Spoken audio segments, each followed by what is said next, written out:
in New Delhi and now very much a citizen of the world, Dr. Deepak Chopra began his career as a medical practitioner. He became interested in transcendental meditation as a means of coping with the stress of his work, and this led him on a path of exploring alternative health modalities. He gradually developed a holistic view of the relationship between body and mind, and his ideas have drawn millions of followers worldwide. He believes strongly that consciousness has power over matter and that consciousness creates reality, as he discussed with Kajal in an exclusive one-on-one during his recent visit to South Africa. Working as a young medical practitioner in India, Deepak Chopra became fascinated by the connection between health and behavior. Wellbeing has become one of those 21st century buzzwords where copywriters use them whenever they want to create a warm and fuzzy feeling. It can mean one thing to an economist, but something completely different to a personal trainer. It does vary from person to person. So I think the insight of Dr. Deepak Chopra may be very useful to all of us. He has become a new age icon, and he's right here in South Africa to expand his ideas of the future of well-being and consciousness. Deepak Chopra developed an approach combining Western medicine with the principles of Ayurveda. His thinking took on an increasingly spiritual dimension, and his works reflect his holistic approach to life. Praveen Maharaj was instrumental in bringing Dr. Chopra to our country. How long were you negotiating Dr. Chopra's visit? I've initially touched base with Dr. Chopra in April last year, where I just sensitized him of the challenges we face and how he could be a catalyst for change. To understand where we are right now, we needed a figurehead like Deepak Chopra, a leader, to begin to understand and bring us into consciousness. What is the theme of Dr. Chopra's presentation today? Once again, it's consciousness, his theory on consciousness, his theory on empathy, love, and how it can play a role in allowing us to develop the tools to contribute towards societal transformation. It's just about the awareness and consciousness of the mandate that we have.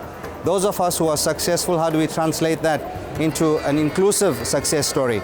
Otherwise, soon that sea of poverty is going to envelop that 17% that are thriving. Ladies and gentlemen, Dr. Deepak Chopra, represent.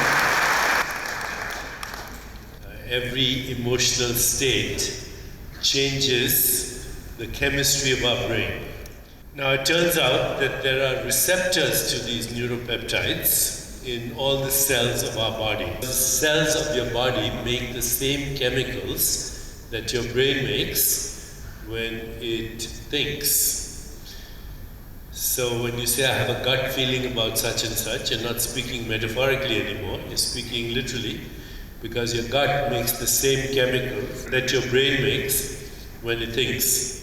You can't be on the list of Time magazine's top 100 heroes and icons of the century without being somewhat controversial. There are some strongly differing opinions about Dr. Deepak Chopra. Mela managed to secure an exclusive interview with him, so the best way for you to judge is to hear him speak for himself. Dr. Chopra, welcome to Mela and welcome to South Africa. Thank you for having me. Now, what for you is real consciousness rather than just merely being awake? Consciousness is what makes experience possible. So the best definition of consciousness is its awareness. It's the awareness in which you're aware of your mind, of your body, of your personal relationships, of your social interactions, of your environment and of the cosmos. So without consciousness, we wouldn't know that we exist. You once raised the question, is the universe becoming self-aware in the human nervous system? Can you share your thoughts on that? The human nervous system is an activity of the total universe, right? Your brain and your body would fall apart if there wasn't any gravity. Which means if the Earth wasn't spinning on its axis, going around the sun, and didn't have a solar system and all the dark energy and the dark matter of the universe, this wouldn't exist. So this is an activity of the total universe in this sliver of time in eternity. How do you think we can develop our own state of consciousness? The next phase of our evolution is the evolution of our consciousness. We develop it through self-reflection, contemplative techniques, meditation, transcendence, knowing the difference with what we see and what makes seeing possible. You're a medical practitioner as well. What is the relationship between science and the development of consciousness? Science now, at least in two fields which I'm very involved with, one is epigenetics, which means how does our environment, which includes our mental environment by the way, how does that influence the activity of our genes? So we have 23,000 genes, which is actually less than a potato. But we are much smarter than potatoes. And the reason is that it's not the genes, it's the activity of the genes that counts, and that's influenced by consciousness. How would you define well-being? Well-being is a state of physical, mental, emotional fitness. It's a state of joy, joyful, energetic body, reflective, alert mind, loving, compassionate heart, and lightness of being for an individual. But it's also dependent on other aspects of your life. So there's career well-being, there's financial well-being, there's social well-being, there's community well-being. They're all inseparably connected. And in fact, when you study well-being, you'll see it has a connection to everything in society, from crime rate to hospital admissions, to social unrest or social satisfaction, to the quality of leadership. If you take care of well-being, you take care of society. What do you feel is a relationship between well-being and consciousness? And is this the future of well-being? I think the future of well-being is to create a consciousness-based society at every level. At the level of the individual, in business, in social interactions, in the environment. It's one big, huge ecosystem going back to the stars and galaxies. We do live in a digital world today. Do you feel that we overburden ourselves with technology and multitasking? Multitasking is the one thing that gets worse with practice. It destroys your brain. And it's also addictive, so it does the same thing to your brain that cocaine does. Your subconscious mind can multitask. It's doing it right now. The subconscious mind controls your blood pressure and immune system and endocrine system, but it's not your conscious mind. Your conscious mind can only do one thing at a time. So even when you think you're multitasking, you're skipping from one thing to another and ultimately not achieving anything. I'd like to turn our attention to something that affects a lot of people in this country and around the world. And I know you've done a lot of research on happiness. What can you tell us about it? My particular formula for happiness is don't resist what's happening and don't seek anything.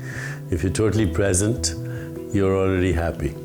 But the happiness researchers actually have something called the happiness formula. They say it depends on three things. Your attitude to life, number one, which is, do you look at situations as problems or opportunities? This determines 50% of your daily happiness experience. Then the conditions of living, financial conditions, which determines about 10 or 12%. So it's important. And the third is the choices you make every day. Are they only for personal pleasure, or they're also for other people? So if you want to be happy, the best way to be quickly happy is to make someone else happy. Is it possible that we can teach ourselves to be happy? Happiness is our essential state, actually. When we sit quietly and do nothing, we'll find that you're fulfilled to begin with. So before you have an impulse to achieve something, and after you've achieved whatever you were trying to achieve, you're in exactly the same place that you started from. So it's our essential state. You can learn to cultivate happiness, though. And what advice do you have for the South Africans out there? It sounds like a cliche, but don't worry, be happy. Dr. Chopra's latest book discusses the idea that God lies at the source of human awareness, and readers were thrilled at the opportunity to have their copy personally inscribed and to meet and hear the author in person. It was a very powerful experience. Definitely got very uplifted. I'm taking home a lot of deep messages and life-changing. Thank you. It was absolutely enlightening and an absolute spiritual awakening. Like so many things in life, it seems that happiness and well-being is more about the process rather than the ultimate journey. Listening to Dr. Deepak Chopra got me thinking, should I be focusing on just achieving my goal, or should I be focusing on the process as well?